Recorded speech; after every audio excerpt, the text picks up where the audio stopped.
Здравствуйте, товарищи люди! Я вас всех приветствую у себя на канале Панна Алена.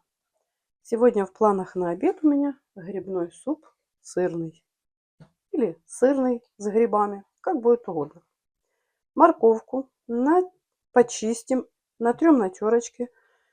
Картошку мы порежем кусочками, ну как вам удобно для супа. Грибы порежем, порежем. И вот такая у нас луковичка маленькая. Все я пользовать не буду, половинку возьму. Все это сейчас подготавливаем и будем продолжать.